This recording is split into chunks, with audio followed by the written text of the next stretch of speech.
Alright guys, we're gonna obviously react to valuable things that you might have in your attic. Cleaning out an attic, garage, or basement can be such a boring task, but what if you could turn that chore into a treasure hunt? You see, there are plenty of items gathering dust in homes all over the world that are actually worth hundreds, sometimes even thousands of dollars.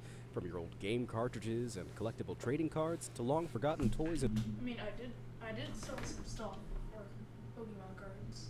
books. You'd be surprised what classes as a collectible item these days. With that said, it's time to roll up your sleeves as we go rummaging through some of the most valuable things you might have hidden away in your home.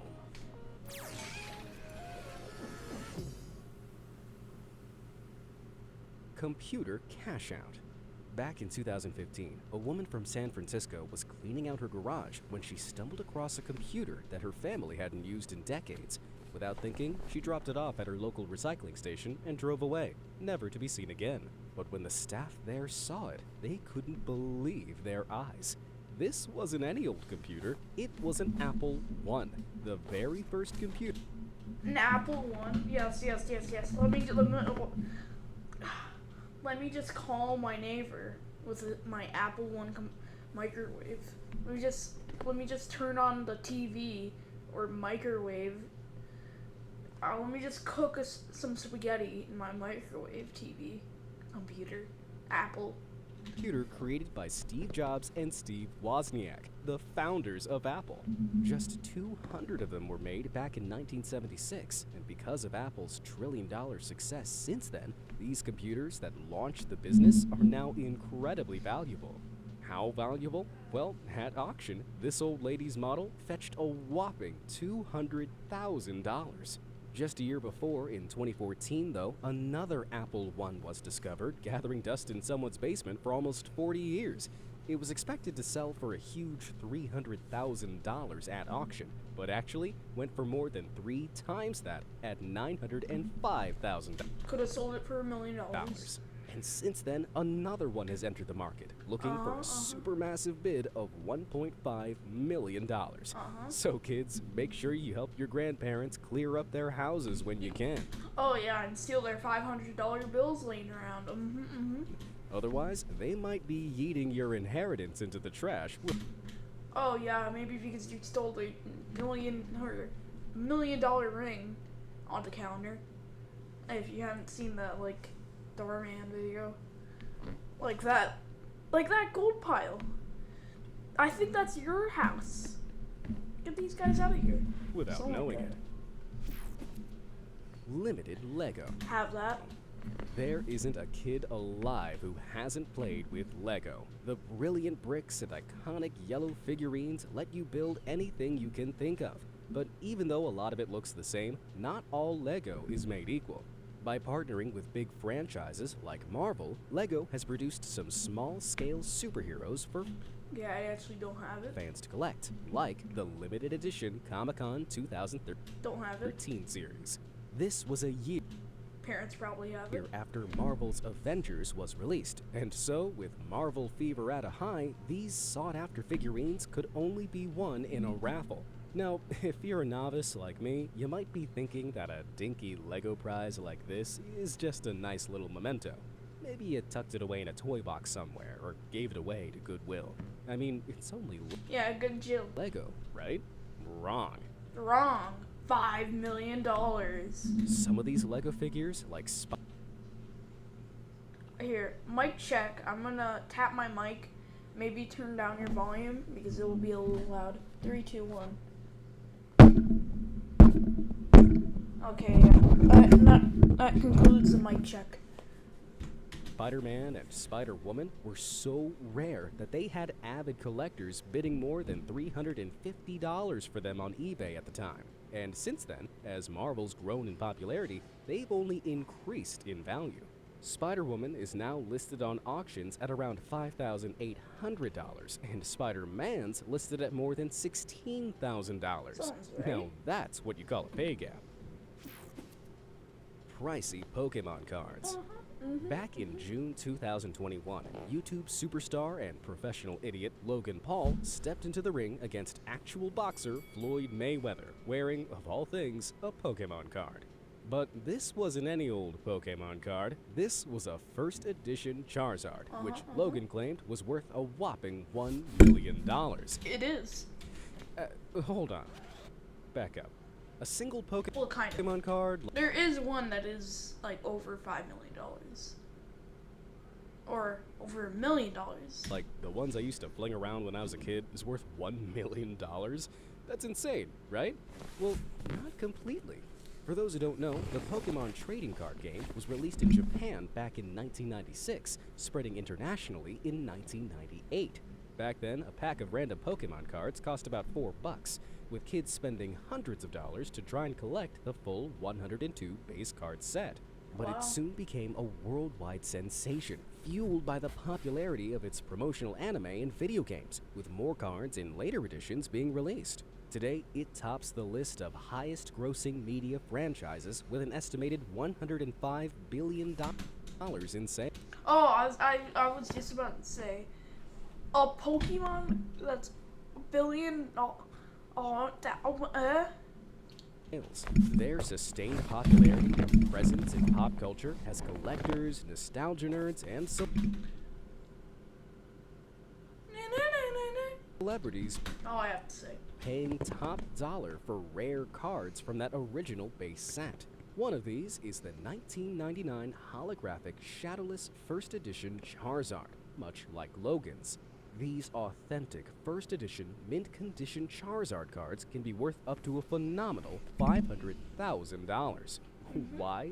Because only around 55 of these cards are known to exist. So what made Logan's worth $1 million? It's likely all those diamonds he had encrusted onto the card's case that added to its value. No, because diamonds are like 30,000. Okay, maybe. Because he bought the card for just $150,000. But Charizards aren't the only cards worth something. Other first edition base set cards with iconic Pokemon like Blastoise and Venusaur are worth several thousand apiece. Cool. So ask your mom if she stashed any of your old Pokemon Oh cards yeah. up in the attic. Let me also tell my brother. Oh wait, I don't have one. Because a few of them might be able to pay off her mortgage today. Are you over there fuming about having some of these things back in the day, realizing you've missed out on making thousands of dollars? Nope. Why not take some of that frustration out on those Yeah. I'm just gonna go 3, 2, 1. On those like buttons. Yep. I'm gonna do that. I'm gonna go bah, and hit the microphone or like button as hard as I can. those like and subscribe buttons down below? Oh yeah, and the subscribe button. I'm just gonna go. You know, like that happens every time. Yeah, really go to town on them. Feeling better? Oh yeah, I'm feeling so better by just slamming good my microphone. I mean, people can just, slam their phone so hard or their computer mouse or laptop mouse and break their laptop. Exploding laptops. Magic, the Money Inc.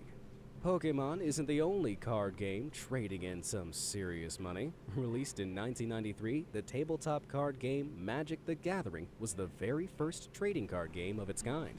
The fantasy-styled cards appealed to the young nerd underworld, and avid players, like me, had no problem spending I do not know Magic the Gathering. all their allowance on booster packs. Even though it hasn't been as successful as Pokemon, in 2020 alone, it grossed $581 million.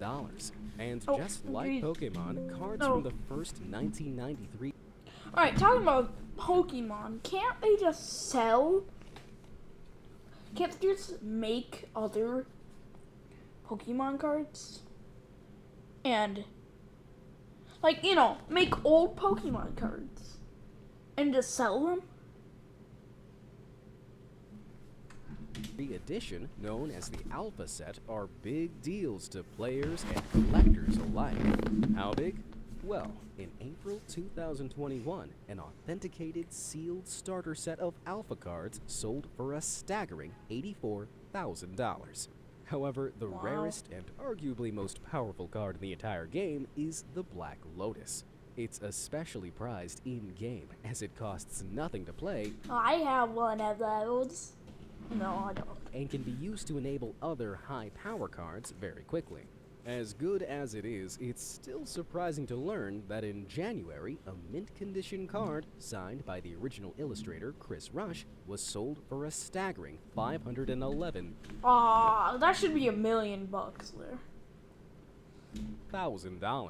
It's believed only 5,000 Black Lotuses are currently in circulation, and just a few of them are in mint condition. However, other cards from the Alpha stop and second yelling. beta set still fetch a few hundred or even thousands of dollars. Who knew being Oh yeah, $75 shipping? Probably have international on. I recommend turning that off. No hate. a massive nerd in the 90s would finally pay off?